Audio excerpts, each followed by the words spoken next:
So this is the part that nobody ever gets to see. Look past all the dirt. But this little kit, which is so far amazing, but it's got to be put together or put on here one piece at a time. So you end up on the ground like this under this little car because I don't have a lift. So, and I'm not about to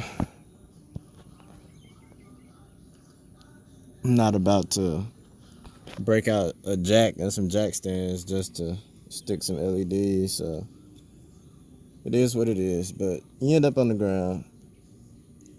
But we almost there, and just for a quick example,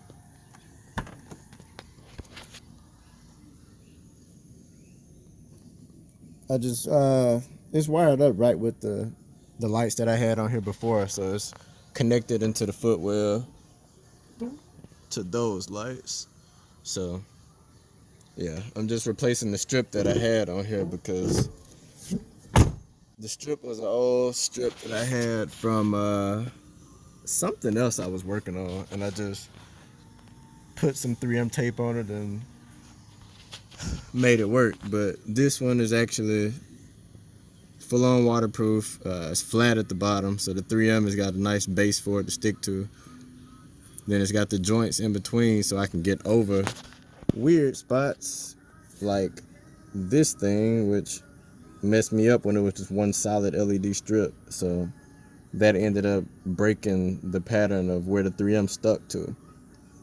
So that ended up letting water in and dirt and all of that, and it made the bond weak in the middle, which eventually went from end to end and the whole strip fell off. So this should be a more long-lasting option. So let me go ahead and finish with this side, and then I'll turn y'all back on once both sides are done.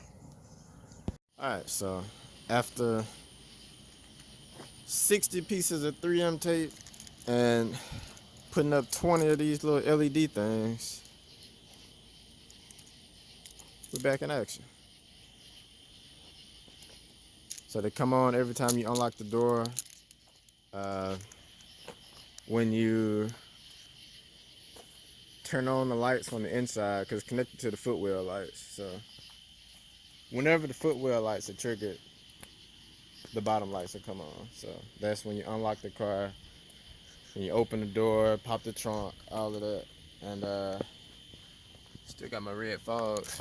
Hit the button again. But yeah, the red fogs come on every time you unlock the car too. So there's that. The strip that's in the headlights comes on, but with the headlights flipped down, you can't see that part. So, you know.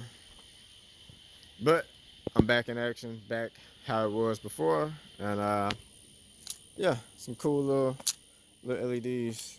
I think these would last way better than that strip I had. So,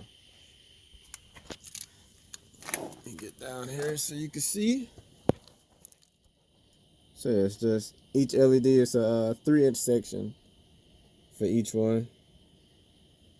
Each individual section has its own 3 pieces of 3M tape to hold it in place, so shouldn't have to worry about anything like water or dirt or anything like that pulling it apart like it did that LED strip, because that flexible strip, the 3M and the strip didn't really mate up all that good. So since it was flexible, it would bend with, like if I drove through a puddle of water or something when it was raining real hard, or hit some sticks or something, it seemed like it would kind of detach a little bit easier from the 3M. So with that hard plastic base on these, I don't think I'm gonna have that problem. So quick little something to do just to get back to the way it was.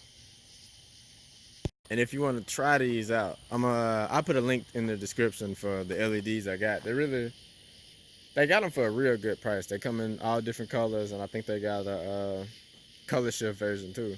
So if you want to do something like this and sort of make it like I guess like a cheaper substitute for buying a full LED underglow kit, and get you one of these, and you get pretty much the same results. It's just, slightly different process. But I'll link it in the description. Y'all can look it up and see the different options and all of that. But that's pretty much it for now. So it's dark anyway, so I'm gonna go ahead and call it a night.